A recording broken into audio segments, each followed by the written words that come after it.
সে বেঁচে আছে না মরে গেছে সেটা কি তুমি জানো?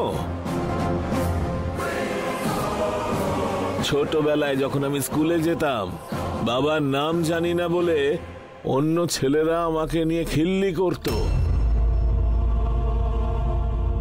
তখন সহ্য হতো না বলে সবাইকে ধরে মারতাম।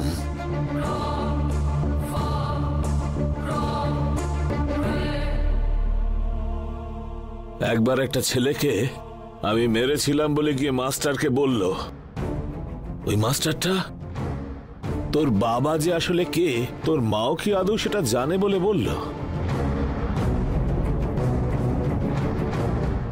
শুধু তোমার ব্যাপারে কথা বলেছিল বলে ওই মাস্টারটাকেও মেরেছিলাম। আর সেই দিন থেকে আমি স্কুলে যাওয়া ছেড়ে দিয়েছিলাম।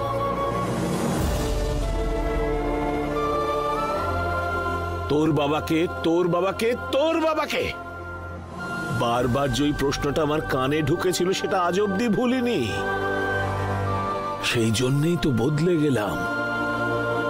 বাবার পরিচয় নাকি আমার জিজ্ঞেস করতে নেই, লোকেদের আমাকে দেখে ভয় পাওয়া উচিত। বাবা কে বলে জিজ্ঞেস করতেই নেই। বুঝে গেছো তুমি?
হ্যাঁ বলো মামা।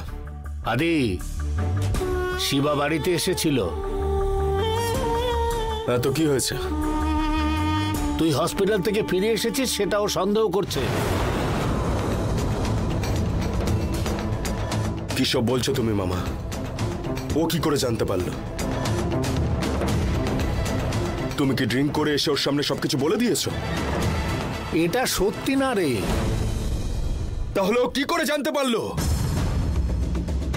ও ওখানে এসে কি বলেছে সেটা আমাকে বলো। শিবা কোনো একটা ফাইল সাইন করাতে এসেছিল। আরো কথায় কথায় বলল যে ফ্যাক্টরিতে হঠাৎ করে আগুন লাগেনি, এই আগুন কেউ ইচ্ছে করে লাগিয়েছে।